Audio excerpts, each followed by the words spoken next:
Hello, welcome. And I think you'll notice that this week, instead of being the trio, we're a Quintuplet? quadruplet. Quintuplet is five, isn't it? Oh, you're correct. Five. Yeah. I'm Bit the one maths who's to supposed start to the be pod, bad isn't at maths. But we've got Christian from the Welsh Sports Channel joining us. Now, we follow Christian. Christian follows us. We've connected over social media and we thought, do you know what? We're going to get Christian on. So we've gone from being the three amigos to who's got four? Fantastic Four. Fantastic Four, that's it. Amazing. I like it. Um, so Christian, do you want to tell us a little bit about yourself? To Yeah, introduce yourself to our lovely lot. thanks for inviting me on. First of all, it's nice to actually speak to you face to face rather than just like messages back and forth. But yeah, I've got a YouTube channel, and that's where I sort of do following Welsh rugby, just as a whole, anything Welsh rugby really. Just like generally speaking about the games or like news, but then I also do like sort of deep dives into different players, like a couple of Ospreys was Lee Byrne. I did one on Mike Phillips. I also did one that some of your fans would like, was like a deep dive into like the history of Neath and not getting into the SRC and stuff. So yeah, just a bit of anything to do with Welsh rugby. I'm just interested in. So that's how we started sort of interacting on Instagram, and yeah, just been sort of kind of back and forth since then. And I love that style, Christian, that monologue style that's really reactive. You can churn out videos, chuck them out, within 24 hours of a big news story or a result. So I love that immediate nature of what you're putting out there. So yeah, really enjoy what you do. I definitely need to go back further in your catalogue and dig out some of that more Ospreys associated content because yeah, you put out so much that you can miss some of it, can't you? But it's Yeah, great to have you on here. Yeah. thank you. Yeah. I've been sort of doing a bit of work with Dragon Sports as well, doing bits of rugby for them. They cover like different bits of Welsh sports, so just even more stuff. I just don't know how I don't know where it comes from, honestly. It just like, but there's so much to talk about in Welsh rugby all the time. So not always the best stuff. So there's always something to really have a chat about. So I thought rugby, we were going to have a quiet week. Yeah. yeah, I know. Tell me about it. Is rugby your Yeah. only focus though, or did you? Because obviously the name of your channel is Welsh Sports Yeah, Channel. well, it started as me and my friend were talking about Welsh sports in general, and then after a couple of episodes, he sort of ducked out, and I really enjoyed it, but I really only knew a lot about rugby, so was making videos about that, and it was going into the World Cup, and one of the videos, it was like I was getting like 20 views on every video for about 20 videos, and I made one about players to look out in the warm-up games, and it kind of got a couple of thousands of views, and then that sort of just like sparked the rolling into it then. So, and since then it's been pretty much flat out non-stop. Even when I go away on holiday, I just try and put something out if something happens. But yeah, Yeah, I kudos to love you. that it's happened so organically for you as well. thank you. From going from those short views to having those high hitting number videos. And I think for me, it's the quality of the content and how you come across. You come across as Mhm. really likable. I'd like to go down the like.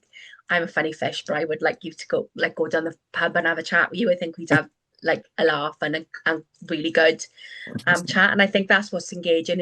That's what brings people in, is that level of engagement. But I think, as we've said, there's never a quiet day in Welsh rugby. Um, I was actually in work yesterday and I came out of work and my phone had exploded. And it was slightly crazy. But um, the good news is, and the very good news is, that Wales has finally won a game after 644 days. Come on. Well, I know, we and were it's all down fun. late, weren't we, on Saturday morning? Every Yeah, single one of us was down. Just that relief on his face when that last try went in. I think we could all finally breathe that we were safe. And after 20 whatever months it was, we were finally going to win a game. A long, yeah. long time coming. it gave me the energy I needed halfway through the festival this weekend to keep on going on that Saturday morning. So very grateful.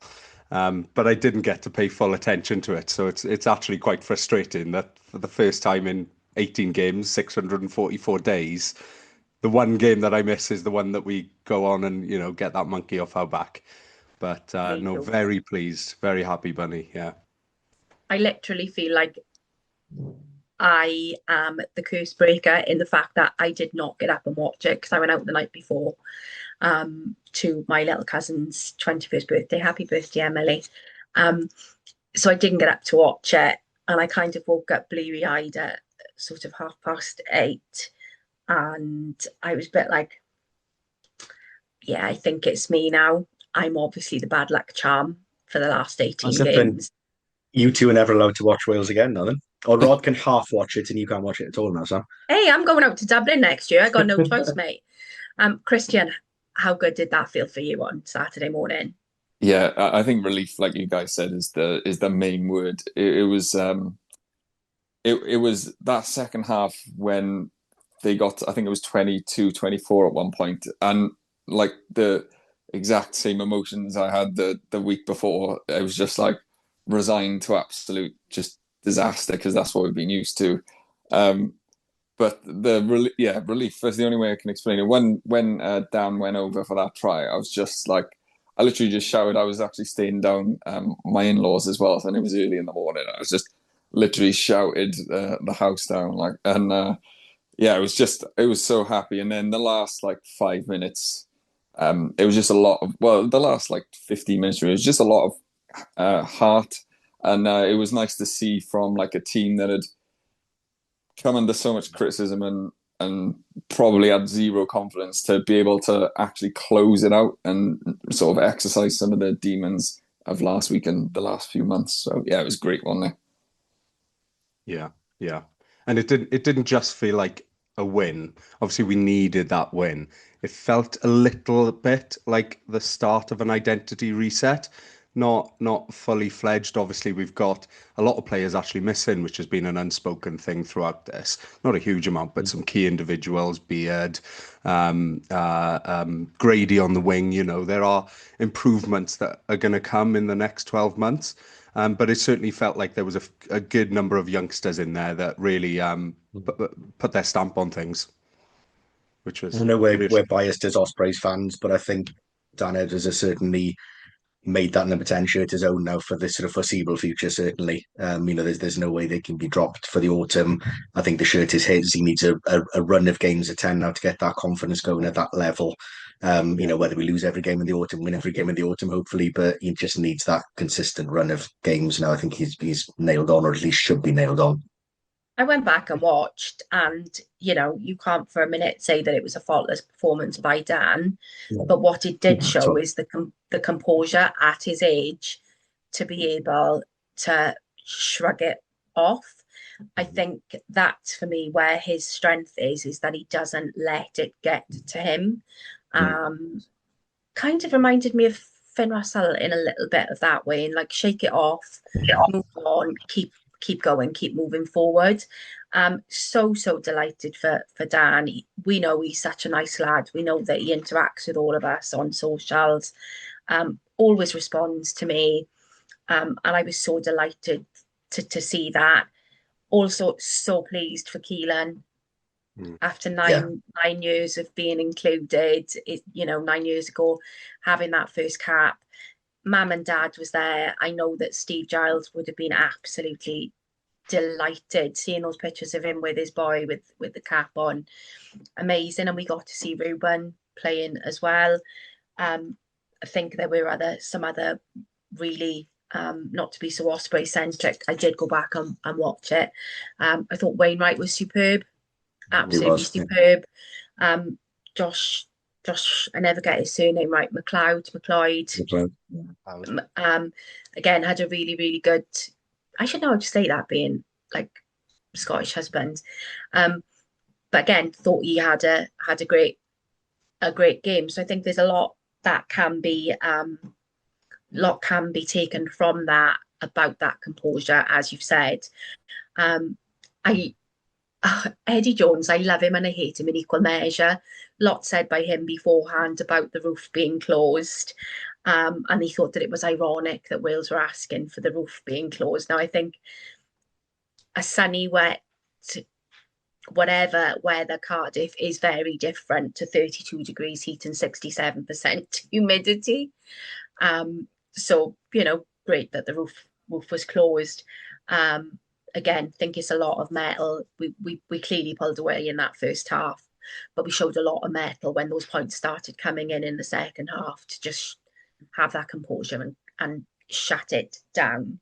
I think that's where just to jump in, Sam, a key difference lies between this weekend's game and the one the week before is I think they had a little bit more license to play, and whether that was given to them as a directive or whether they just went out there with less of a burden on their shoulders, I don't know.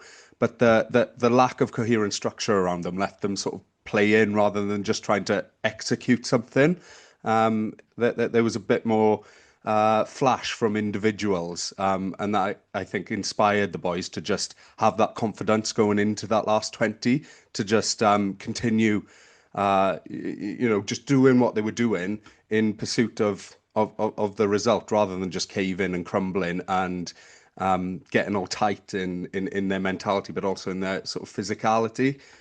So. Yeah. I think there was just a bit more freedom, and that probably came down to the personnel, the individuals playing, isn't it? And just throwing caution to the wind. They had nothing to lose on Saturday, really. Well, do we know it's Matt Sherratt's last as caretaker because we've still got no real idea of who's going to be coming in as coach. We know Dave Reddin isn't starting until September, really full time. Any stand-up performers for you on Saturday, Christian? How did you see that? Obviously, you're a Cardiff fan anyway, so you'll have a lot more insight on Shearer and how he interacts with his team and stuff than we guys do. What stood out for you on Saturday, and would you like to lose Matt Shearer and perhaps him be picked as Welsh coach, even though he said he doesn't want it? Yeah, no, I definitely wouldn't want to lose him. All on that. And at the same breath, I don't think he's the right guy for the Wales job. I think he's done like a solid job. Probably was a lot more difficult in the end than he expected with the amount of baggage that's going on. But for some of the players that you guys spoke about, I was really impressed with. I think maybe, like Rod said, about there was a bit more license to play. Maybe that just came from like Dan Edwards' lack of the baggage that maybe Costello's been carrying and the criticism, not so cagey, giving things a go. Maybe overplaying at times, but not being afraid to. And what I love about him, and he does it for you guys all the time, when he's kicking for the corner, he bangs it for the corner every time. And sometimes it doesn't work, but majority of the time it does. And I think a lot of the outside halves that we've seen in recent times have been a bit hesitant to do that, but there's just no fear in him, and I absolutely love that about him. I was really chuffed from Ruben as well. I think he's so unlucky that he's getting a chance to actually have a game for Wales, because I think he's definitely been should have been in the conversation once like Gareth Davis and Rhys Webb had sort of retired from international rugby. I definitely think he should have been in the mix and getting more chances. He's been knocking the door for a while. He didn't look out of place, did he? He put a good show in. He didn't do anything extraordinary, but he didn't look out of place for sure. And I think he certainly deserves an opportunity now to try and develop on that performance. On Dan, kicking is absolutely phenomenal, isn't it? It's nice to see somebody just have that confidence. It gives me confidence as a fan going forward that we've got somebody there who can be a bit of a marshal, a commander in that back line. So yeah, it's fantastic. But going back to I thought there was a nice Shearer. Sorry, Rod, can I just say as well? I thought there was a really nice combination between Dan and Ben Thomas at 12 as well. I thought Ben Thomas had one of his better games. He's been heavily criticised over the Six Nations and last weekend. I thought he had one of his better games. Showed some really nice touches. And there was a nice, understanding beginning to develop between those two hopefully for the future as well. Two young lads who are going to be hopefully in the side for years to come. Yeah, and if anything, this run of defeats, 18 defeats, 644 days, almost 2 years, it will have bonded those youngsters, wouldn't it? And I guess Matt Sherritt can take some credit for that. I don't think he's performed a tactical masterclass, but he's performed an emotional sort of intelligence masterclass, and that might be just as much of a good thing, really. I don't think he unlocked crazy new attacking shapes or defensive systems. That's not what he was there to do, to be fair. But what he did do was create a really tight unit that has now gone through some really tough times and come out the other side of it with a win. And that really sets up a nice platform for the future. But yeah, they all played for each other on the weekend, and that was obvious, wasn't it? And you saw it at the very end, the emotion. Yeah, it meant a lot to them. One player I was really chuffed for as well, with the sort of Cardiff angle, was Josh Adams. I feel like he's come under a lot of probably unfair criticism. He played a lot, not at full fitness, trying to help the team out. And then when he's come back, he's struggled in and out of fitness. And a couple of people were confused by his inclusion for the first test in my comments. And I just didn't really understand that. I can understand maybe people want to see Giles get a run, or maybe Max Page, but I think every time in both games, to be fair, whenever he got his hands on the ball, his class just showed it was the right decision, whatever he made. The try that he set up for Hardy when he came on that sort of cut back inside and went on that angle, and then the timing of the pass was just perfect. And it was like there was the moments of excellence that we've probably missed from players that have come in and out of the squad that he possesses, because he's the top quality. He's just been so unlucky with injuries. Yeah. Yeah, it's really difficult circumstance he was operating under, wasn't it? Because I detected that as well. He was coming back sooner than he would have otherwise if we were in a position with greater depth. He was doing a service, wasn't he, at his own expense? And I think he suffered a bit of backlash as a result. We know he's world class when he's on form, and on the weekend he looked like, we saw glimpses of that. But he also did look. There was a moment, I've seen him a lot over the last few years. Whenever he gets a break down a line on the ground afterwards, stretching things out, his body seems to be resisting a little. And I hope we just don't see him get another big injury in the next 12 months that plunges him out of action again. That would be really, really sad for him. Yeah. I was just glad that drop he made in the first half didn't cost us in the end, because he had the goal line at his mercy, didn't he? And I was just glad for him that wasn't the defining moment of the game, which could have taken us away for a more comfortable win than we managed to get the win anyway, because it would have been awful, for him to have that on him.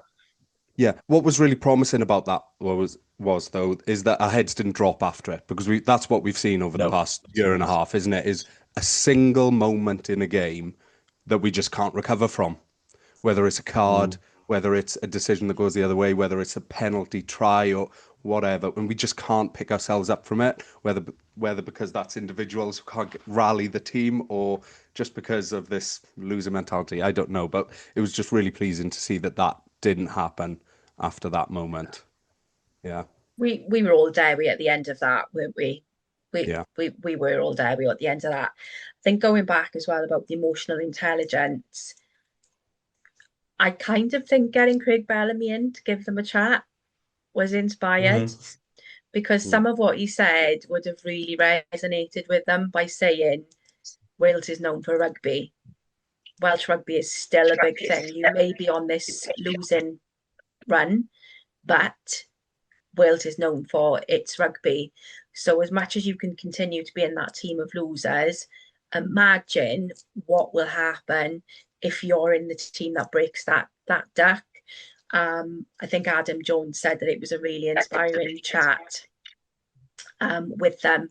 And I kind of think that sometimes somebody coming from outside of the game can give you that bit of a bump and a bit of a pep talk. And I think sometimes that's where some of the best coaches that I know get the best thing out of their players, is knowing whether your player needs an arm around the shoulder or a slap across the head. I really, really do think that, you know, that was a bit of inspired man management then by Sherratt.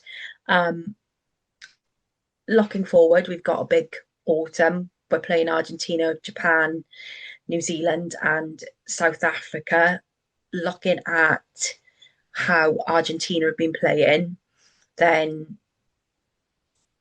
they were great against the Lions. I think they've been a little bit unlucky perhaps against England the last couple of tests that I've watched. So by no means feat, no easy game. Again, Japan, Eddie Jones is going to be looking for revenge. I've been watching New Zealand the last couple of weeks as well. They've looked pretty good. And I'm sure Razi's got something up his sleeve for South Africa, isn't he? Really? He likes a bit of jiggery pokery, doesn't he? But I think we've got to build on this now, and we've got to think, right, okay, we've broken that now, we've broken that spell. And I think what's going on off the field has got to be playing a lot on it as well. Just a pure relief on their faces. You know, I think a big question is how we sort of view ourselves going forward. And when I say we, I'm talking, you know, WRU management level. Do they view us as a tier 2 team and try climb back up that way, or do we continue to try and probably fail playing against, you know, the top 5 teams in the world and get, you know, just stuck where we are, down in 10th, 11th, 12th, or possibly down as far as 14th again? I don't know. Or do we just try and play the teams around us and climb back up? I'm a little bit nervous about the prospect of playing some of these teams as soon as the autumn. I think we know the answer already, because they have to play those teams at least twice a season to fill the stadium to make enough money to see out the year, don't they? So Yeah. we're going to have 2 games against the big guns every autumn, every year, to fill the stadium with the sort of daffodil heads to make the money. Yeah, yeah, that's true. But That's what it comes down when to. I was thinking about it earlier, almost thinking about us as a tier 2 team was quite liberating, I guess, in a sense. It's just depressing, isn't it? It's absolutely depressing. This whole saga has been depressing. What's liberating about sort of thinking us as a tier 2 nation is that we could just go into everything as being an underdog again, where we always like to we be. like being an underdog. Yeah. We like being an underdog. While we're talking about Welsh rugby, let's pull that sticking plaster off and the absolute, yeah, I'm going to say it, fuckery of yesterday, really. Congratulations to all the lads. Congratulations for the win. Dewi, when I see you again, I'm going to give you a big hug, because you broke my heart seeing that on Saturday, and the utter look of relief on your face. But very interesting yesterday that Wales Online leaked an article before the official Welsh Rugby Union statement was released at 3 p.m. And I think Stefan is forgetting that shit is time stamped online. So when he's saying we didn't release anything before the Welsh Rugby Union did, I've got receipts, mate. Let's not. And I think that what has been announced, I've got it here. As I say, my phone went absolutely mental yesterday. So the big headlines that we saw, really, and the thing that captured everything, was reduction of 4 teams down to 3, possibly 2, with 2 being the preferred model. The other things that were discussed, I think we could all get on board with and agree with, which is further investment in Super Rugby Cymru, significant investment in player development and pathways, an elite training centre for coaches, staff, players, leadership, making the rugby model in Wales fit for purpose, pro sides having both men's and women's team playing out for them, and the funding model to be there to ensure success moving forward for Welsh Rugby in the future. The acknowledgements made by the Welsh Rugby Union were that Welsh Rugby's experienced deterioration on the field and has had its worst performance in the senior men's game over the last 2 years that it's had for the best part of 80 years. The other thing that they said was that all stakeholders want success in Welsh rugby at all levels, and stakeholders have affinities and views that they must prioritise their interests by default, and solutions have not been met by consensus. Now, the interesting word there for me is stakeholder, and what they define as a stakeholder. So they're saying stakeholder is going to be the clubs themselves and their backers. What's interesting to me there is that stakeholders are not being referred to as the fans, whereas I think fans are great big stakeholders in Welsh rugby. We put our money where our mouths are. So to do this without consultation and have those men in suits who don't really know the ins and outs of business having more of a say than the actual fans who are putting money in those Welsh coffers, I want to see what a stakeholder is and what that definition, that's the lawyer in me, I want to see what the definition of a stakeholder is. We know everybody's going to look after their own interests. That's evolution. That is, survival of the fittest.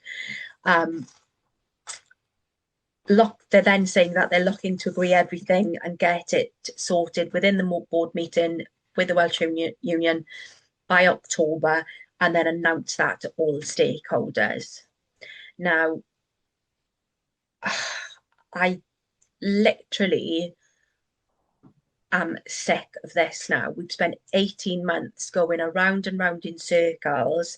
I am fed up of the narrative being Ospreys and Scarlets, you didn't sign. I get why they didn't sign. I think anybody with an ounce of common sense would understand why they didn't sign, whether that, and I think for me, the majority of Cardiff fans that I've spoken to have said, we get it, we understand why you had concerns.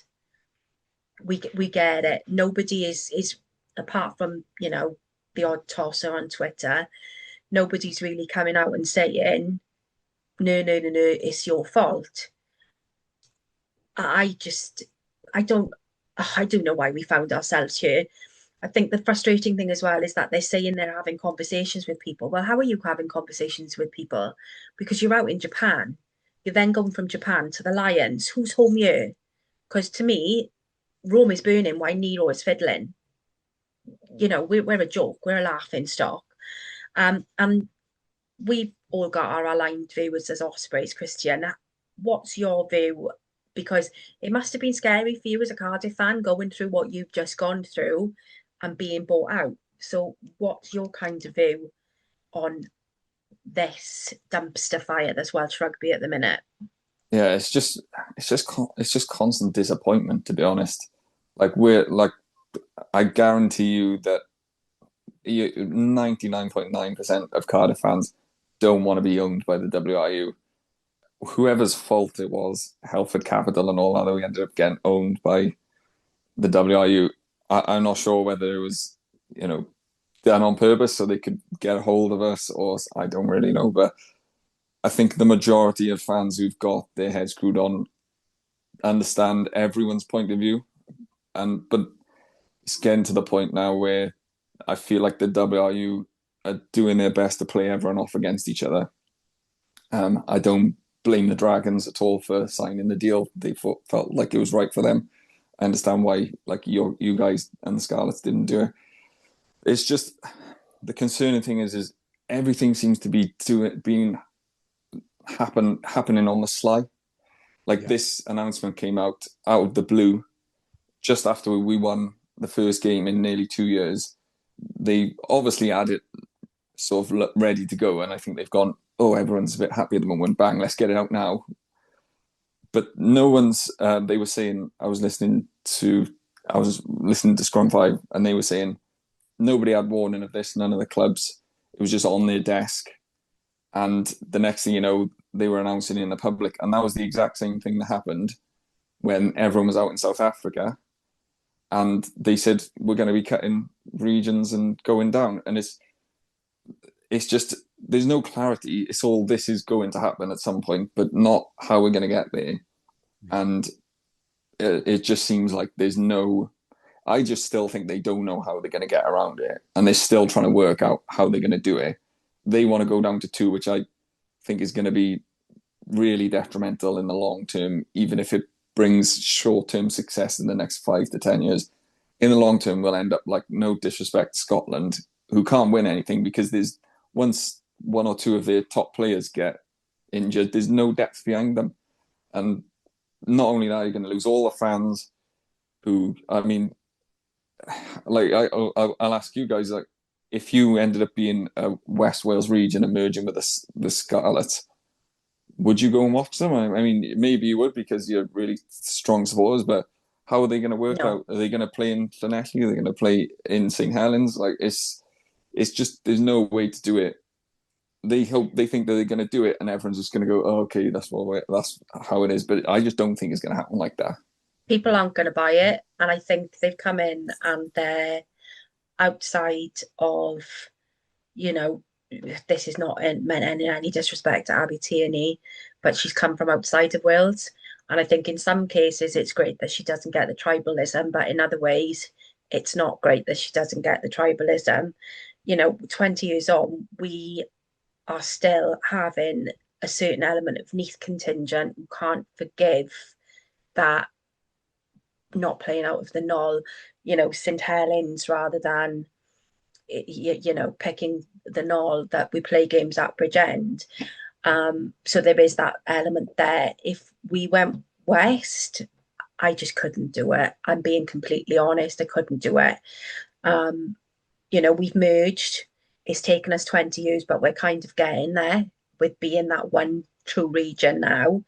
And I think Ospreys and Swansea City Council are trying to do with St Helens to make it a community hub, with the 4G pitch allowing the uni to play there, Swansea RFC to play there, local youth teams being able to have their cup runs there, allowing bigger fixtures to move there, the things that they're trying to do to bring the old school rugby club feel back. That's what the Welsh Rugby Union is trying to achieve. For me, I'll say it and I'll say it again, they're not being open, honest and transparent with what their matrix is. Anybody who's gone through any culling process knows you've got a scoring matrix. Well, what is it?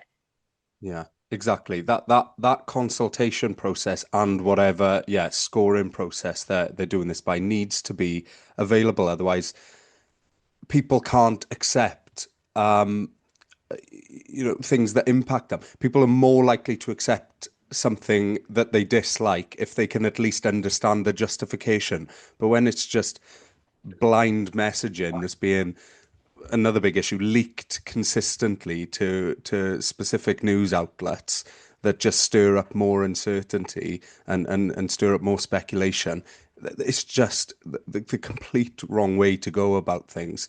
But also, like, how much bearing is this consultation process actually going to be have on the decision that's finally taken? Because as we all know from various consultations that we've all probably engaged with in the past, whether it's a wind farm development or whether it's something to do with Welsh rugby, that's all it is. It's a consultation. It's an opportunity for them to gather a feeling, a sense. But if their intention is to go against that, and I'd imagine they've already got preconceptions as to what they're going to do, they're going to do that anyway. And if that's the case, just bloody tell us now and stop wasting our time. And also, what is the timeline on this? It's another extension of a deadline with no definitive date in sight. Like, I've heard people saying we anticipate that this is going to be in a couple of months' time, but that's what we've been doing for the last 18 months, or another couple of months, and then the next bloody iteration of the saga. I'm at my wit's end. Mm. I think we were going to remember. I mean, there's lots of fingers being pointed in different sort of directions by different people. So fingers being pointed at Cardiff's owners.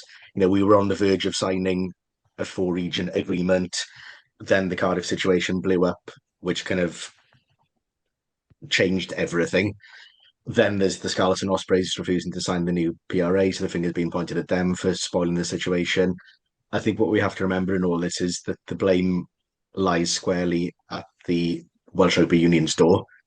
for just complete mismanagement, not just of the game, but of the financial aspects of the union over the last 25 years as well. Don't forget we were in a position in '99 where we could have had 6 teams going into an Anglo-Welsh league. They got greedy and they wanted 8 or 10 teams or whatever it was.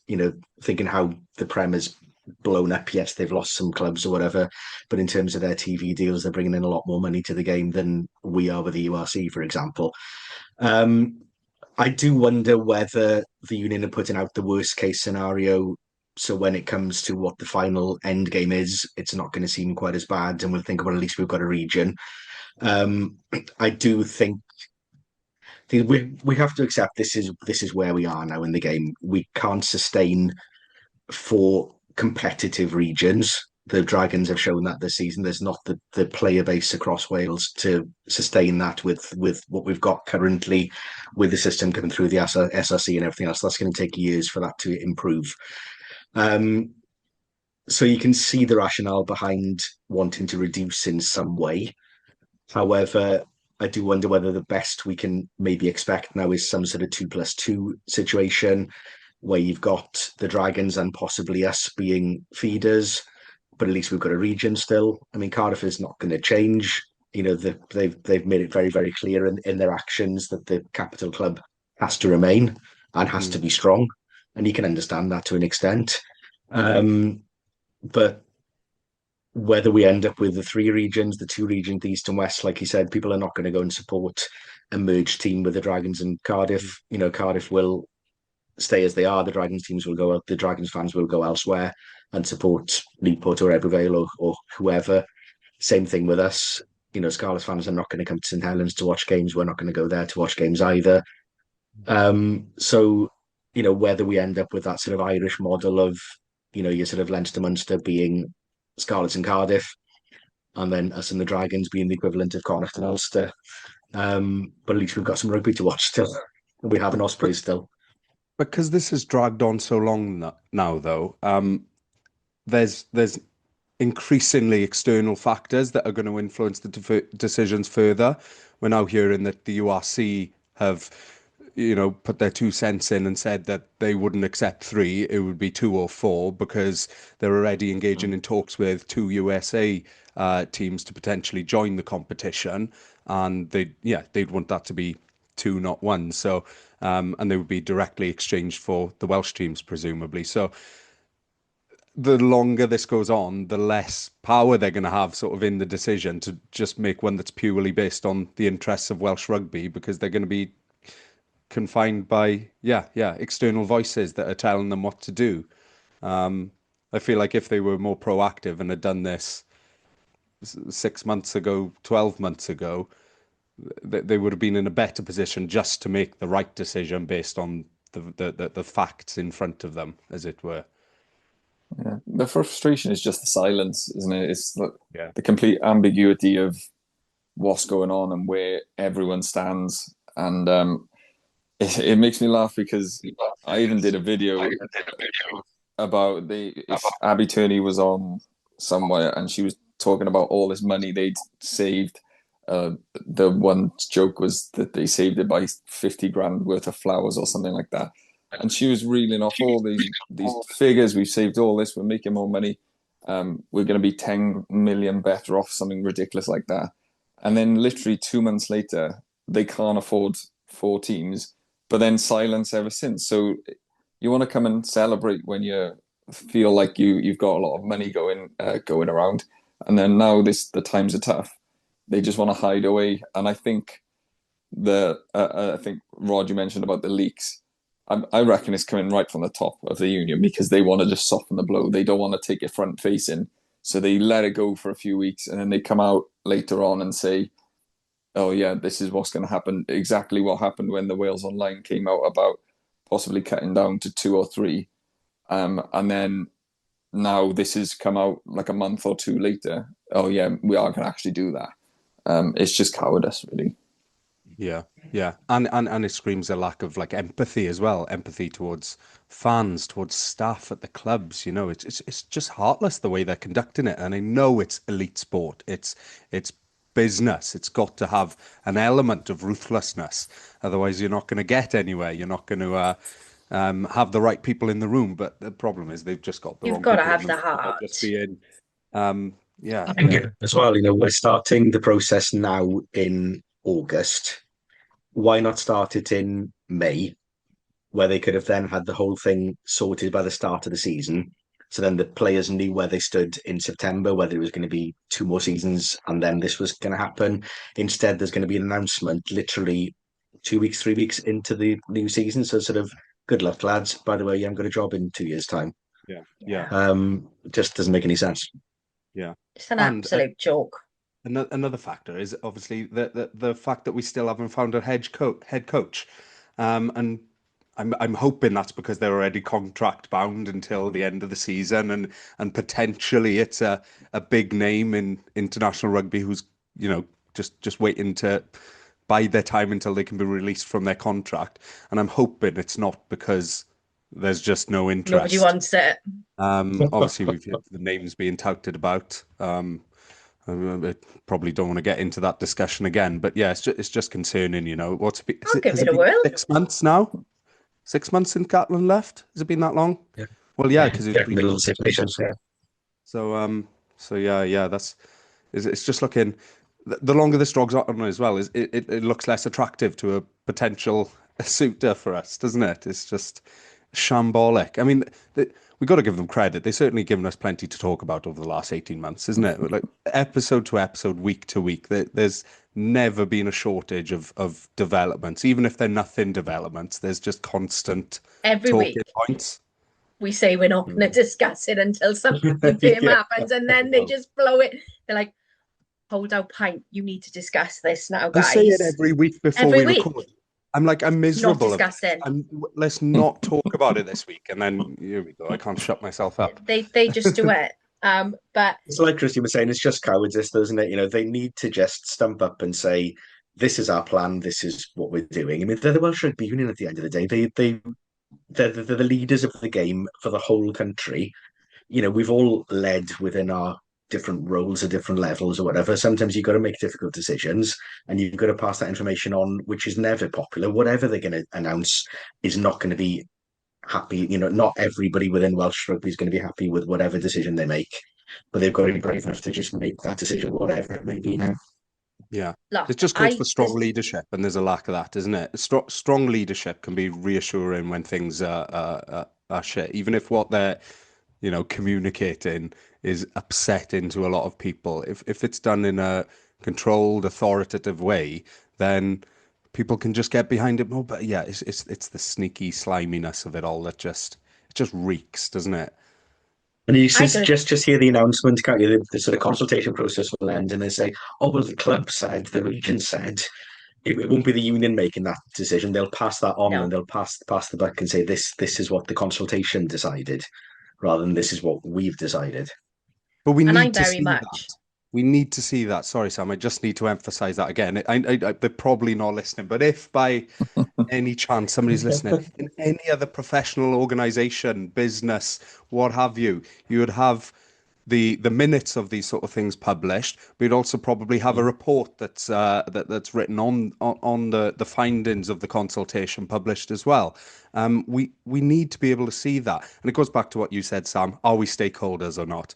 If we're stakeholders, we should be seeing that, and I hope we are. We're not. We should be the big. We should be. We should be. be. We should be. We won't be. Yeah. Guarantee that now. They were not going to be. Yeah. My massive ADHD trait is my justice complex. I'm very much one of these. If you can't explain to me in a way that I understand and that I can justify in my head, then I cannot buy into anything. And that's pretty much where I am at the minute. They're going to have to give me data. They're going to have to give me transparency. They're going to have to give me the scoring matrix that they've got. And I'm going to need to understand why. Yeah. If I can't see the reasoning behind it, I'm not going to be a happy bunny. I'm probably going to go like Twitter warrior. you know, for me, that is the most important thing. Do you know what you just did though, Rod, which has really reminded me of all the things that I've seen on TikTok this week? Have you What? seen it where someone stands in front of someone and says, "This is my friend Rod, and he's going to tell you all about his feelings on the Welsh Rugby Union, and you're going to listen." I feel like I should have done that before you went off on your rant. I don't think I've ever seen you so angry. It's the sunburn. You I'm not proper that went angry. like, It's just the I said, sunburn. I'm not even getting that in there with that. But sticking with the vein of Welsh Rugby, we'll talk over this. And Christian, you're more than welcome to come on again when we've got a little bit more news, because really value your input into this. Ospreys news, a little bit of a signing before we've come in. So, world's biggest worst kept secret, along with the Ross Moriarty thing. Evan Daniel is officially signed for Ospreys. He's been with them. We've seen him in training photos. So great signing. They've also posted a picture of him in the, we think it's the new training shirt. Pretty Kind of nice. hoping It's got that's the new like, kit. it's lash. It's got like a It, look, Tiffany it blue looks stripe on really it. I nice. really like it. I think you might be a new kit wanker when you see it, Rod, if I'm being honest. Okay, I'll have a gander later. I know you might do it. And then in other news, we've had our European fixtures. I'm so sorry, Christian. I've not seen Cardiff, so I can't say what they are. Our fixtures have come out, and we've got round one, home, Connacht, 3:15 kickoff on Sunday the 7th of December. Round two, then we're away to Montauban. Saturday kickoff at 4:15, so not too bad. Round three, we're away to, who are we away to? Zebra. That's a 2 p.m. kickoff on the 11th of January. And then round four, home against our team from another mama at Montpellier. And that's an 8 p.m. kickoff on the Saturday evening, which I'm going to have to get my diary roll out. It's going to be freezing. I'm going to be regretting my life choices at 8 p.m. on a Saturday. I can see Happy that with the kickoff happening. times. Not happy with Yeah. those It's not kickoff great for you, times. Boo. 3:15 on Not a great for Sunday. you. I mean, yeah, not great at all. They don't think about those that have to travel more than 10 minutes to the game. Yeah. What's your fixtures looking like, Christian?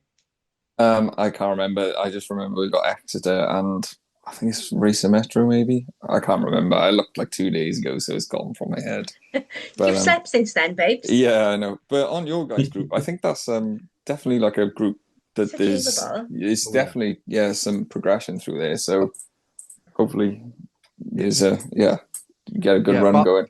Bar the selection of the teams, which we've already talked about, and just some mild disappointment about who we're playing again and blah blah blah.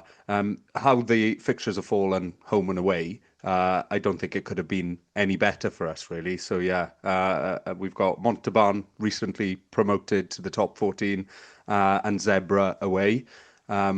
And then we've got Connacht and Montpellier at home, haven't we? So I don't think that could have fallen any better for us, really. And of Cardiff's course, got a tasty set of fixtures. Yeah, sorry. Looking at Cardiff. Yeah, so they've got Stade Francais away to start off, Nice.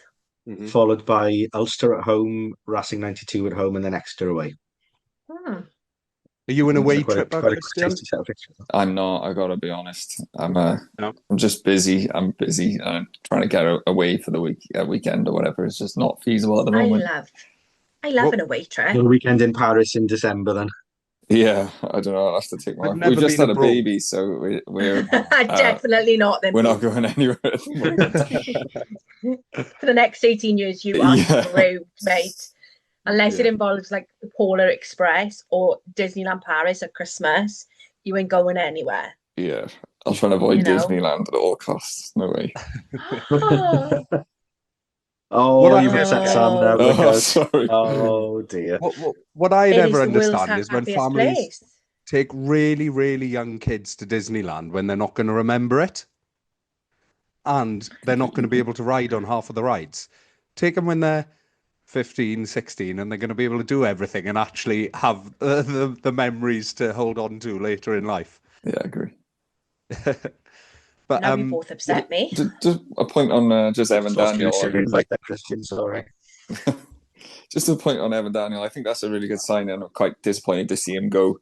I don't really get the signing from his point of view though, because obviously he's quite far down the depth chart at Cardiff, and that's why he left. But then I know Derry was going to be away with Wales a lot, but he's still going to be fighting with Lewis Lloyd and Sam Parry. I know Parry's sort of ticking on a bit now, but he's not going to get immediate too many opportunities, I don't think. So it was a bit funny of a decision from me, but he's a quality player whenever he's played for Cardiff. Seen him play for the Rags loads, and he's wicked, so that's a good signing. I wouldn't be so sure, Christian, because we saw a lot of Lewis Lloyd this year with Sam Parry, as he's getting a bit injury prone now. He's still performing well when he's on the pitch, but he has spent a lot of the last couple of seasons with not major injuries, but missing 3 or 4 games here and there, sort of thing. So we saw a lot of Lewis Lloyd. He got a lot of game time, and I think he maybe even slot in above Lewis Lloyd in the pecking order, depending on how the first half of the season goes. So it's a shame for Lewis Lloyd, really, in some ways, because he was developing into a really nice player last season. So it's a pity for him if he has got more competition at that position, that he may get less game time. Where we're looking potentially for him to have more game time next season. This might actually have the reverse effect for him now. Yeah, but it's honestly not impossible that we see in the coming season one of them starting and one of them on the bench. Because if Dewey's called up and Parry's injured at the same time, then it could happen. So I do sort of see it, and I think it's a really good signing in the sense that it sets up a real just sort of line of succession now, without any major big gaps in age or experience. I think it's a shrewd signing. It's not a world setting on fire name or even a name that many people would be that familiar with, bar the diehards.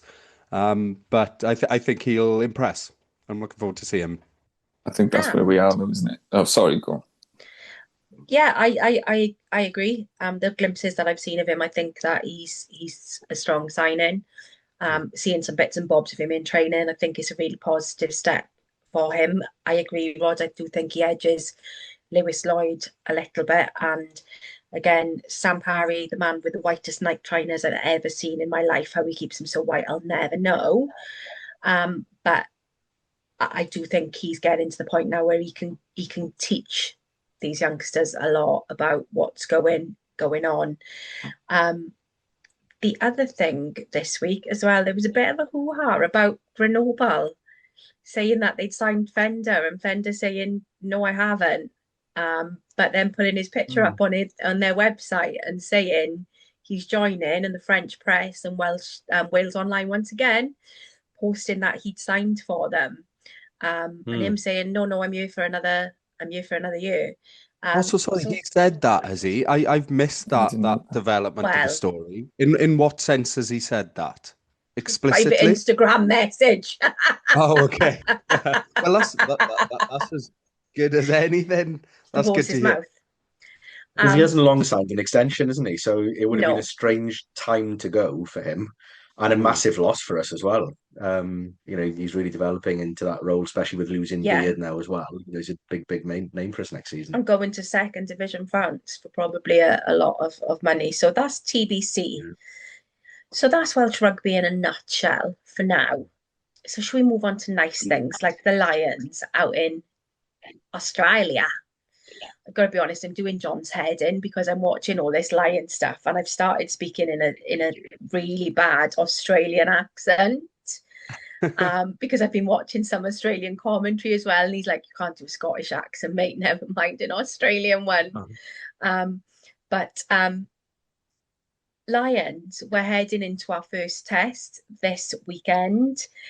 Saturday's game was against the Australia-New Zealand Invitational, and they got nilled, which, considering the level of players in that invitational side, did surprise me. But how many days have they been up on the piss before the game, do you reckon? That's what I was thinking. Honestly, 8. they were.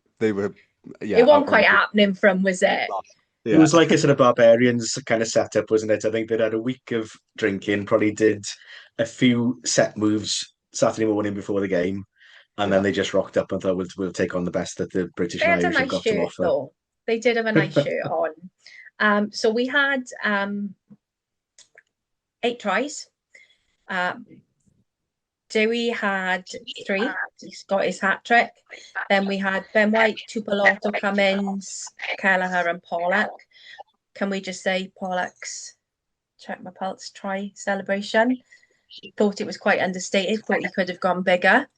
But obviously a lot of debate with regards to that team and whether that's people playing to see whether they can play themselves into a test jersey or not. Couple of standout performances for me, really. I thought Ben White had an amazing game, really came on, really played himself into contention, outstanding first 10 minutes, and he got a try. I think centre pairings, I don't think we're going to see a mix of Irish and Scottish. I think it's either going to be Tupolotto and Jones or Ringrose and Aki. I think the same. Yeah, and I think because Ringrose is now a concern for that first game, I think they might go with the consistency and the familiarity and just go full Scotland centre partnership. I think Hugh Jones is a great game. I think he did very little wrong. Yeah.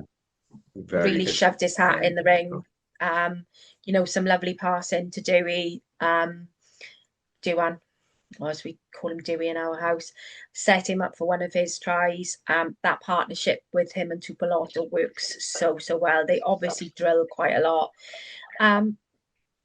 Matt Hansen had an okay game. Didn't totally wow me, but then looking back and looking at some of the stuff, some of his passing was really, really, really crisp and could have resulted in tries if that had come off. Mark Hansen's one of those that's quite growing on me. Wasn't particularly a fan beforehand. Felt very sorry for Cowan Dickey with that knockout. He's been asking for it for years, though, hasn't he? I mean, I don't want to kick the man whilst he's literally down. I wasn't going to say that. There was a video 3 or 4 years ago that by what's his name, the Welsh highlights guy. I can't remember his name now. Andrew Ford. Did a video a few years ago saying one day Luke Cowan-Dickie is going to hurt himself with this tackle technique, and it's happened. And it's happened. It's come home to roost now. So he's put him at out for a test place. Lots of debate around Jack Morgan, between him and Van der Fleer and everything else. Really disappointed to see some of the comments people made online about him over the weekend. Some big names have come out and said they'd put him in there. Ian McGeechan, Neil Back, Sam Warburton, Andy Good, they've all come out and said, look, you've got to put him in. I think for me, and I'm not saying I'm a better rugby fan or I understand things better than anybody else, I don't know how you guys feel. It was a very quiet, self-assured, defensive performance. Him being so solid, he allowed the others to shine. He literally allowed them to shine and become stars. He does an absolutely amazing amount of grunt work. That first tackle against Samu was great. And then you've got people going, oh, but he got bumped aside by blah, blah, blah at the end. That's one tackle in the entire game. At half time, his tackle count was higher than anybody else's. And I just think he is so quiet and assured in what he does. And because he's not so dazzling like you like Sapola, he's being overlooked by your average fan because they're not seeing the razzle dazzle. They're not seeing that quiet work that he's doing to allow everybody else to do what they need to do. How do you guys feel about that? It speaks volumes that the guys who know what they're talking about, basically 90% of the Sky punditry team, had them in his team, bar I think Ronan O'Gara was the only. Ronan O'Gara had a bizarre team. His team was a bit mental, wasn't it? Yeah. He was bringing the best players all off the bench, wasn't he, Ogar? He wasn't starting Yeah, his he best wanted a team. He was shit bringing team to them on. start. Yeah. Yeah. Yeah, he was an absolute workhorse again, wasn't he? And yeah, the quality's there to see if you know what you're looking for. It just depends what our Andy Farrell wants, and critically who he plays at six. If he's putting a lock in at six and Ollie Chesham, I think that Yeah, strengthens his case. Um, Which he will. but It'll be honestly, Chesham or Chesham or Burn at six. I do worry though that he might go with who he knows and go with sort of Van der Fleer. Van der Fleer. I think that, I think Jack and and Van I der do Fleer. worry then if Jack even gets into the 23 beyond that, then because he hasn't got the versatility maybe of a Pollock or Earl to come off the bench possibly.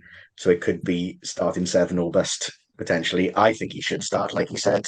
He was quietly outstanding, if that's Mhm. possible. Um, just you watch every ruck he's organising around the He's hitting it. fringes. He just does his job to the highest possible standard every single game. He's a world class seven. He Mm. should be starting at seven, but I've got a horrible feeling Farrell will go with who he knows and will play primarily Irish back row. I think Conan will probably get the nod over Earl at eight as well, which is questionable. Earl's had a really good tour. Mm. Um, Byrne, possibly, Chesham should be playing at six for me. I think he might go Byrne at six. So, yeah, I do think it might be a very Irish heavy pack that we see. Can I Burn just is say, one player that I don't think has earned that spot, I must admit. But he could still end up starting, couldn't he? Sorry, Sam. can I just put it out there that if one more person posts about Van der Fleer being World Rugby's Player of the Year, I'm gonna lose my shit. It was 3 years ago. Move the fuck on, Bridget. It was 3 years ago. Behave yourself. Like literally behave yourself. Oh, but he's World Player of the Year. Yeah, that's great, mate. But I'm also going to remind you that the Irish are the Neely men of Northern Hemisphere rugby. So we know how I feel about the Irish. No offense. Hold Yeah, grudges really, opinions. really well on this pod, don't they? I literally like they fry me. I'm actually surprised myself that I'm going to Dublin next year because I was like, but I'm only going because the house from anybody else watch Kin, the Irish crime drama family. House from Kin is just around the corner from the Aviva Stadium. I'm going to go and try and see it because I'm a weirdo like that. Let's be stalky. But what's your feeling on it, Christian, with regards to what do you think that back row is gonna look like? Yeah, my fear is, and my suspicion is he's going to go Irish heavy. I do think he's going to favour Van der Fleer, which is kind of unfair, really. The thing is, though, we've seen Gatland do that in the past and favour Welsh players, so it's when the shoe's on the other foot, I suppose. But like you said about noticing things that Jack does, I think because he's the only Welsh player, like when he's on playing, he's like predominantly the one I'm looking at. I want to see him Yes, yeah. do something to impress. I'm like, oh, he's about to catch the ball. So like I guess like we're probably all the same. So you notice all these things, but like you said, a lot of casual fans as well. And I don't want to sound that sounds derogatory to say that, but like casual fans watching the Lions might not notice all those rucks Yeah, he's hitting. Like I said, the tackle stats are through the roof. Other than the Argentina game when he was very quiet, although we had one or two like quality moments, he's just been like he building. has been for us consistently. I don't want to say perfect, but as close to it as you can. The only disappointing thing for me that has been, and I think it's more just Farrell's system that he just hasn't got his hands on the ball as much, and that No. is such a strong part of his Not game. utilising him. No, he's We, using we him for saw it. something else, but he's not. He's hitting rucks and stuff. But like for Wales, you see he's consistently getting post contact meters. Same for Ospreys. So that's just my one frustration, and those are the bits that catch people's eye. So does that go against them? I don't know. But then the coaches know what they're looking at, and Have they'll you pick. noticed that they're also cutting him a lot out as the middleman? So the passing is going past him to the next Yes. man It was along. constantly going. Pass is constantly first. going past him. And I don't understand, again, I don't understand that as somebody who watches and knows how well he attacks. And I was like, that's a bit strange to me because they're not passing it through his hands, because I know how strong he is to make those carries and make those meters, whether that's a conscious decision on their part. But it's certainly something that I picked up on the last couple They were of doing it games. in the first game, Sam. They had him out in wide channels a couple of Yeah, times. Yeah, he was. Yeah. but he Yeah, got caught out as well, yes, like yeah, in that game. and didn't see it much again after that. But that was the first game. People are just pulling things together, weren't they? I feel like you've got to give a little bit more opportunity than that. But, yeah, I think you're I right, mean, Christian. We've certainly got a bias as Welsh people, haven't we? yeah. I'm keeping my eyes trained on him almost, Yeah, 99% of that game, waiting for things. So maybe there's a bit of that, but I've heard largely just positive things around Jack from all manner of the Lions fan bases. He's being selected in a lot of the YouTube commentators' videos that I'm watching online from all four countries. So I don't know, maybe we'd be surprised. What I don't understand is lots of people saying that being brought into this weekend's rotation is a sort of mark against them, or an early yeah, indication that they might not begin selected on the weekend. But I'm not so sure about that. I think if I no, was in Andy Mm, Farrell's position, I'd be wanting to get my starting team as sort of ready to go before that first fixture as possible. And for me, that means them playing the Saturday beforehand and not having a mhm, week and a half, yeah. 2 weeks without playing off. and not being fresh. Mhm. So maybe there's a blend in there of well, there is going to be a blend in there, isn't there, of people who Mm. are going to be starting and not, and there's going to be a lot of sort of 3D chess around that. Other than Going Argentina, back to they've that. not. Go on, Mark, Sorry, you Sam. Go go. on. I No, was I was saying just going to other. say, going back to that back row debate. Um, I've got Pollock fatigue now from this tour. I mean, Me too. he is a fantastic player, but I'm He's disliking him got a more lot and to more and learn. more. Not because of him, but because of the The hype and media. because of the Yeah. constant. Oh, look, he just did a chip kick. Yeah, fantastic. That's not his job to do a chip kick. His job is to do turnovers and to tackle. He does things that are different, and he brings energy and everything else, and I get that. And he is a fantastic player, and he's going to be a world class player in the future, but he's not there yet. And I don't think, I mean, for me, I don't think he's on the same level as Jack at the moment. I think Jack is there in terms of seven international play. And yeah, Pollock might get to that point, but just the hype that he gets week in, week out, I've My just got fatigue. my Jack worry is with world him class. is too Pollock much. could be one day. Yeah, and I Yeah. think there's too much media spotlight on Pollock, and I think we're guilty of that in seeing someone who has that modicum of talent and that ability to capture youngsters and make them the next rugby big thing. And I think we need to not do that to people and put them under pressure. So it's great that he's there, but for me, there you've got people saying bring him, have him on the bench to bring that enthusiasm and that thing on. That's fine, but it only takes one bad thing for him to do for everybody to turn on him. And I don't think he needs that at his Mm. age. We need to protect that. Um, Also, for me, other than Argentina, there's not really been a great deal of class opposition out there. So my worry on Saturday is that it's going to go up another level against a strong Australian team, and it's not something that they're going to have faced before. So I'm a little bit nervous about Saturday, if I'm being Well, honest. that's the Yeah. thing.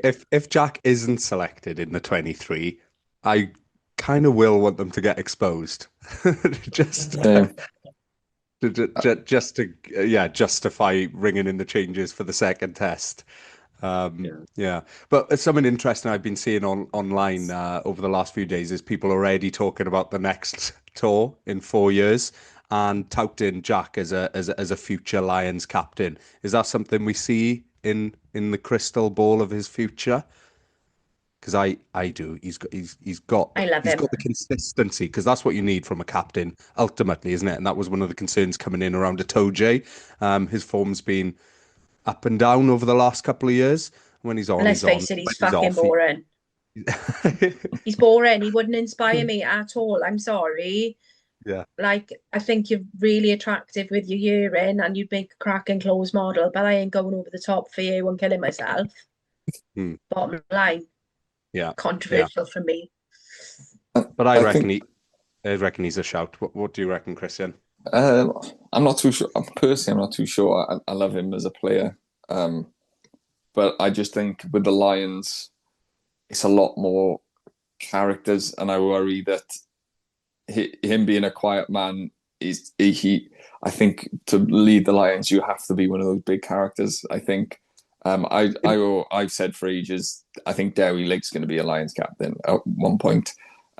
Just the way he leads and sort of holds himself. But on your point of Pollock, Sam, I think it more boils down to, I don't know what you guys think of this, but I kind of feel like this Lions tour is not a lot of like star guys who, like, think of all the Lions tour in the past. There's been so many big characters. I'm not saying they're not good Your players, because they Doddies are. and Yeah, but on this one, there's no sort of like, I don't know. No one really. It's not too much excitement around it. For me anyway, and I think maybe that's probably why Pollock's getting a lot of the attention, because he's the one guy who's like draws the attention. And I think everyone else is just amazing rugby players who just play rugby, and then he's the only one who's got that little bit of flashiness. I think We for knew that me, before the tour, didn't we? Sorry, Sam. Go on, carry on. that's okay. For me, I've been watching like the Lions 20-minute segments that they drop on a Tuesday. And there's a couple of people who I've found really amusing that I didn't think that I would. So Bundy Aki's quite funny. Schumann is really funny. I found him really funny. Him, um, Ellis Genge and Finley Bealham, them rooming together has absolutely tickled me. The stuff that the props have come out with to say that they meet every night to have a chat and a cup of tea, and some of the things that they talk about, that has tickled me. But you haven't got those big characters that you can think, oh, I do or die for, like watching some of the older, like Living with the Lions documentaries, when you had your likes of Keith Wood and you had your Alan Jones, and you had these people who are quite fiery and giving those team talks, and they're doing the squeeze thing. I don't think we've got anybody really like that. Also, big shout out to Derry. I'm really disappointed for him that they brought Jamie George, like 2 14-hour flights. Derry's in Japan. I think I would feel a little bit naffed off, if I'm being honest. If they hadn't brought in Farrell, and obviously in light of losing Daly, then I would have understood it more, because there would have been a bit of a void in terms of that leadership, been there, done that. Obviously, very experienced as a captain, as well as just as a tourist and a sort of test match animal, if you want to call him that. But now that Farrell's there, I feel like that is sort of ticked off, and by bringing in. It's not just Jamie George, is it? They brought in 2 hookers as well now. They've got in what's his name from Scotland as well. They have brought in somebody else as well, haven't they? Anyway, they're stacked there, and we're not going to see Jamie George on the pitch. Is he just there again for a sort of a mature head to coach through the younger boys? I don't know. Yeah, it feels like a bit of a nothing thing. Bringing Dewi in would have brought a bit of a point of difference that I don't think we have in the other hooking options. Bar Sheehan's carrying ability. I think that's somewhere where Dewi's a bit more matched, I guess. Yeah. Yeah, gutted for him, but his time will come, won't it? And I think, like you said, Christian, he again is another potential captain for the future. So I think he's got glory in his future, hasn't he? Hopefully it comes for him sooner rather than later. Yeah. I mean, going back to what you were saying about the tour, we may not have exciting. won. Sorry, I was just going to say we may not have won this weekend without Dewi. So Yeah. Yeah, true. Yeah, true. Yeah, saying about the tour not being very exciting, I suppose we could have probably predicted this before the tour started, in terms of Farrell being a very structure guy, a very systems guy, very detailed in the way he coaches and what he expects the players to do. And you can see that, but like we're going back to the way Jack's playing. Jack's not playing for the Lions the way that he would play for Wales necessarily. And I think they've all got their very definite roles in who's, whichever 15 are on the pitch. There's that definite structure to Farrell's game, which isn't the most exciting, but it does bring results and has brought a lot of success to the Irish team over the years. So we haven't got that flair and excitement, but hopefully that will lead to some wins as well. Yeah. So Saturday morning, I'm going back to the Sand Rabbit to watch the first test. Where are you watching it, guys? Rod, you're more than welcome to join us, my little boo-boo. I might need a weekend at home after a heavy one just gone. Obviously, I won't be wrestling my hangover by then, but I think I might just need it for mental recovery. Yeah, I'll join you for the second. Yes, bye. What time is it on the weekend? Sorry, 10. Coverage starts 11 o'clock kickoff. 11, yeah. Okay, so it's still 11 o'clock kickoff. Great. Were you watching it, Christian? I'll just be watching it in the house with the Whilst family. bottle feeding. Yeah. Well, I had my sort of wet the baby's head this weekend, and it was the first time I drunk in about 7 months with the pregnancy and that. So I'm literally I'm really rough today. You were pregnant? No. Do come out in sympathy. How old is the little one? Just nearly 4 months now. So that's so cute. Yeah. Oh no, I think like it's 4 babies. months today actually. Yeah, he's Lash, but that's Lash. But yeah, I'm just so out of practice that I'm still rough from 2 days ago. It's absolutely shocking. So I'll be on a sober one probably for the next 2 games or 3 games. So I'll just be watching them at home. Well, we've got a WhatsApp group with some of the other pods. So if you want, we'll have a WhatsApp group with you as well, and we can all text back and forward what we're thinking. Mm-hmm. Mine usually involves lots of swear words, not even gonna lie. Mark is usually quite measured, and Rod doesn't. Well, Rod takes 3 business days to respond usually. So I'm like that, to be fair. I'm joking. I love you, Rod. You know I do. Mark, where are you watching? Are you gonna have? I'm just glad we have got a 6 o'clock start as like a prequel, like we have the last couple of weekends. I nearly had rugby sort of fatigue by the time we watched Saturday's game because I'd watched the Wales game, I'd watched most of the France-New Zealand game, and then the Lions. So it was like the 3rd game of the day by the time the Lions started. So I'm glad that we haven't got all that build up this time. Yeah, but I'll be at home probably jumping up and down, hopefully by myself, as my son has no interest in rugby whatsoever. I'll still try and turn him. I'll keep trying. But John's mum and dad are down from Aberdeen, and we're all going to the Sand Rabbit. They've not really watched a great deal of rugby with me, but I was quite well behaved last time we were in the Sand Rabbit. Oh, Mark, we haven't told you, Rod nearly started a riot in the Sand Rabbit. Oh, I did as well. Yeah, that wasn't good. I made the fatal mistake of trying to fiddle with the volume on the TV and change the channel, and couldn't get it back. So happy with you. What were you watching instead? Turned it off totally. Yeah, I didn't change the channel. I changed the source. I think. No. And then okay. I was flicking through them and it wasn't coming back on. Anyway, the barbie just literally went with the funny little joysticks at the back. Have you ever come across those? And they're really hard to operate. Anyway, the joystick staring daggers at me. Yeah, I did. They won't be barred for Saturday then, right? Apology to the pub. Yeah. Do you know what? There can be pictures of you up inside next time. Yeah. Because literally all everybody went was boo, and I'm like, I'm not with him. I'm not with him at all. But yeah, John's mum. You didn't have your podcast with John, did you, Roz? No, luckily not. It was freaking freezing in there.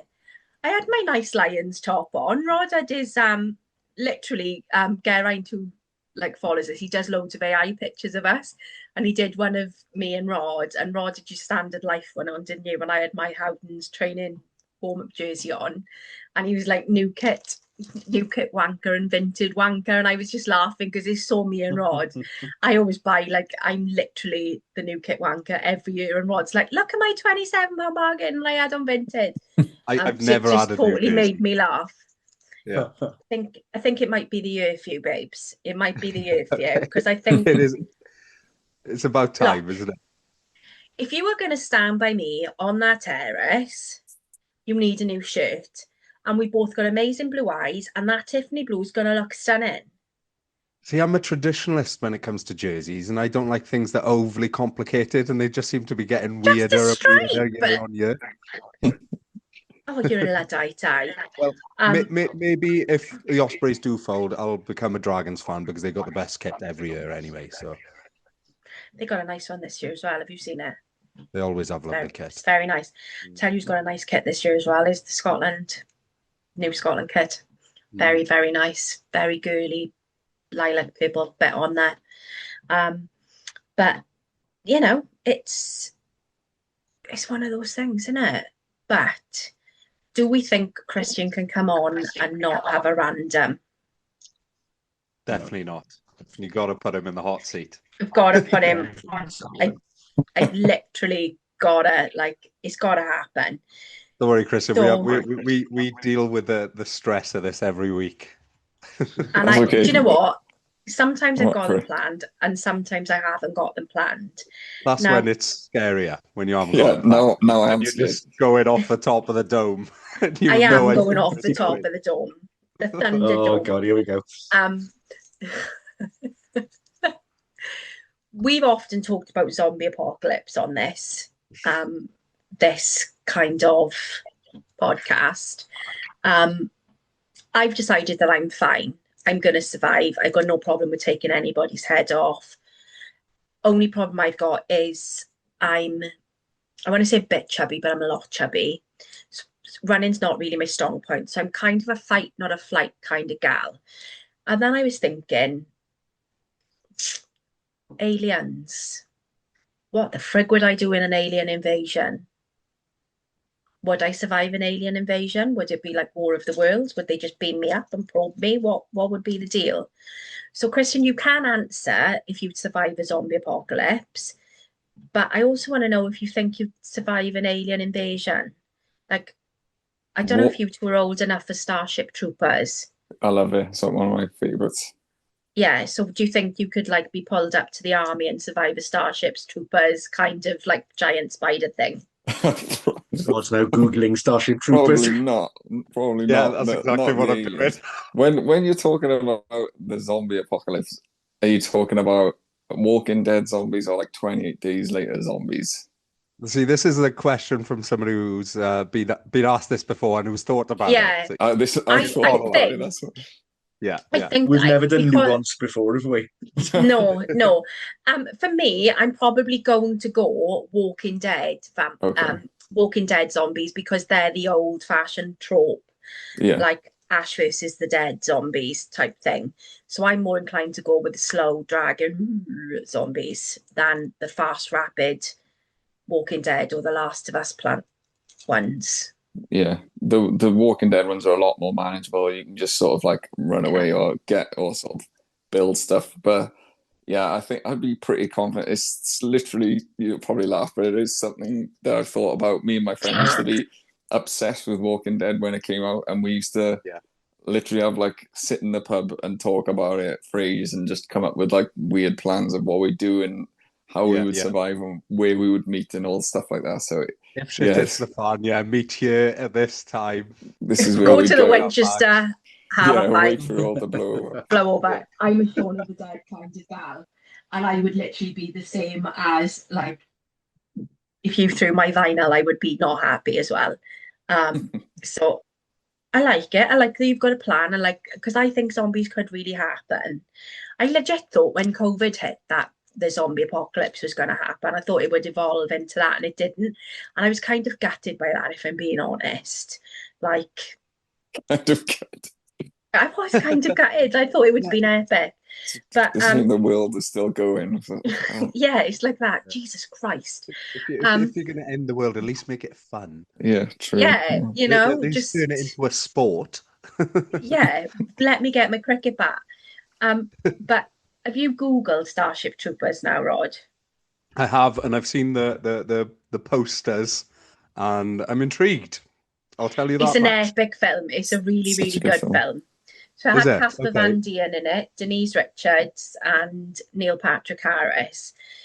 Basically, they're this advanced planet, and you can join the whatever it's called, and you go to foreign planets. You fight these big, massive spider things that come out of nowhere, Are they and called the Starship Troopers by any chance? they are Starship Troopers. Oh, you can become a citizen. So if you're a citizen, Oh, okay. you get better things. So it's well worth a watch because it's totally cheesy pie, but it's absolutely epic. I love And sci-fi is my go-to, sci-fi and fantasy. So it's yeah, when Casper you'll Van like Dien that was one. hot as well. So you'll love Starship Troopers. Yeah. But they die in quite bad ways, some of them, especially in And training in with big live numbers as rounds. well.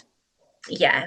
So do we think we'd survive that kind of experience? There's absolutely no way I'd survive Starship Troopers. I don't think. It's pretty brutal. To be honest, I would not even sign up in the first place. I would just No, accept not being a citizen and Yeah, not being able to have kids be anymore. absolutely fine. It's just like it's all good in the hood. Mark, do you think you survive or would you become Spider-Go? See, I'm going to go random on this, like I usually do, and I'm going to presume that if any of you are big South Park fans, but the first episode of South Park, the aliens come and put an anal probe into Cartman, and Yeah. it turns out that they've actually come to see the cows because the cows turn out to be the kind of superior race. It's not the humans at all. Yeah. So, so I'm going to base it on that actually we're not the race on Earth. That there's somebody random or some random being on Earth which is And it's superior not to us. us, like a cow or a sheep. Well, sheep in Wales would be the obvious one, wouldn't it? Yeah. And that they're not going to us at all. They'll just ignore us, and therefore I will survive. But I might get an anal probe out of it, possibly. But Happy days. Well, they'll I've probably take one look at us and go, look at those weird fleshy things with no yeah. defenses and no Fuck that mechanism shit show. We're off. to survive. They're probably bottom of the food chain. Yeah, it'd be like, nah, we're not even having a bar of this. Yeah.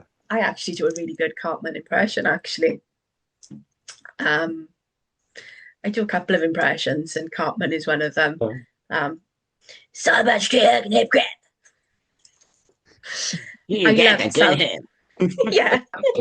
Well, sorry. Anyway, sorry, I went to see Book of Mormon last week, which is the second time I've seen it, and it is written by the creators of South Park. It is not for the faint-hearted. Is it good though? Because I've heard good things about it. Yeah, it is good. Yeah. There's one musical number there which is called Satanic Hell Dream, and it's all well and good until Jeffrey Dahmer, Genghis Khan, the lawyer who represented O.J. Simpson comes out, and Adolf Hitler. That is probably the least controversial thing in the entire thing. My brother laughed the entire way through and kept saying, oh my God, I can't believe they've allowed this. I can't believe they've allowed it. It absolutely epic, but not if you're easily offended. But that is kind of it for this week. It's been an absolute pleasure having you on, Christian. I hope we haven't scared you with how angry Rod is. He's not always like this, I promise. And I've been quite contained today. I've been really contained. I've been really well behaved. Guys, forgot to tell you. Guess what I finally managed to order? oh, no one of those freaky toys again. I got the entire collection of the dolls now.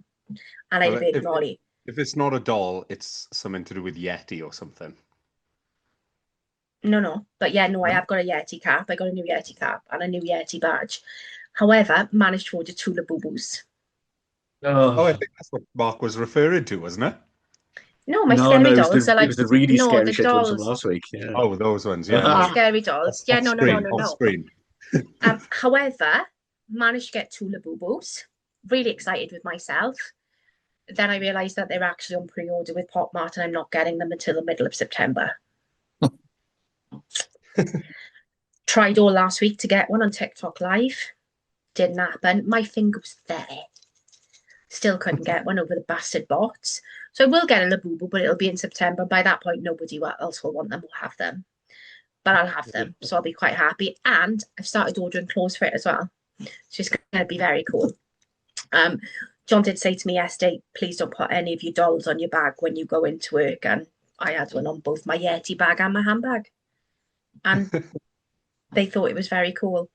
But that is us for this week. Very much looking forward to the first test on Saturday.